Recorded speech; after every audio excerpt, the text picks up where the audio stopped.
Alors, peut-on communier si on arrive en retard à la messe? C'est la question souvent qu'on se pose. Je vais te répondre. Écoute bien.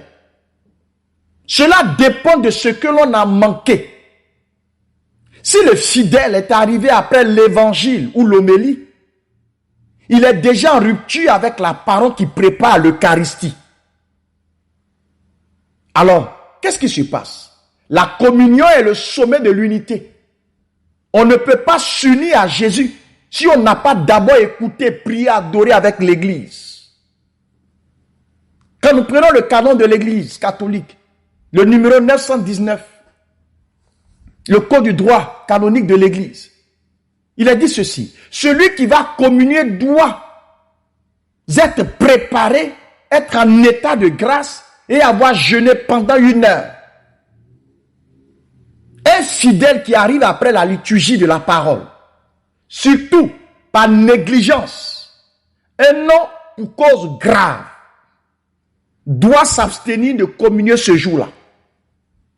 Un fidèle qui arrive après la liturgie de la parole, on a fini l'évangile, on a fini l'homélie,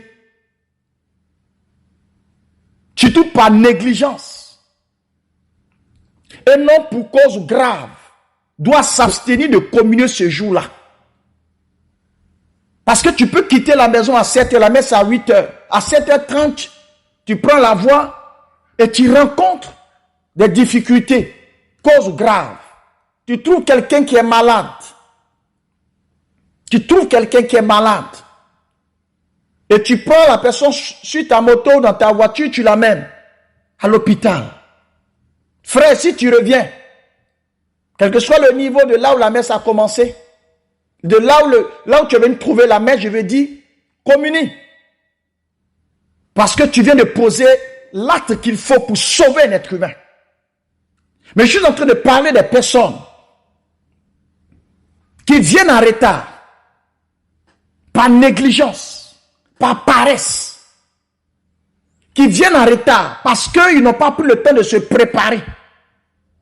Ils viennent en retard. Si on a commencé, on a terminé avec la liturgie de la parole, doit s'abstenir de communier ce jour-là. L'eau chaude n'attend pas le paresseux pour cuire le mil. Gloire à Dieu. Quelles sont les causes du retard?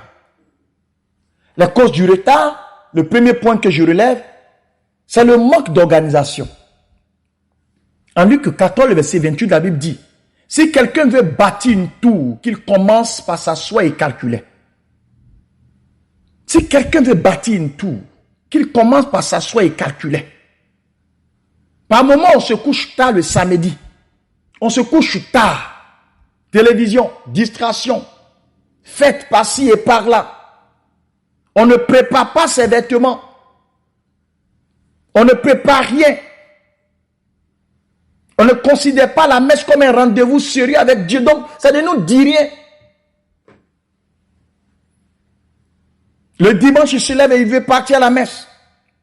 Non. Ce rendez-vous divin se prépare. C'est un rendez-vous sérieux avec Dieu. Deuxième élément, après le manque d'organisation, c'est l'indifférence spirituelle. Marque-le. L'indifférence spirituelle. Certains chrétiens croient que ce n'est pas grave d'arriver en retard. Ils pensent que la messe commence vraiment à la consécration. Erreur. Erreur. Cette pensée est fausse et dangereuse. Toute la messe est un tout sacré. De l'ouverture à la bénédiction finale. Toute la messe est un tout sacré. Est un tout sacré. De l'ouverture à la bénédiction finale.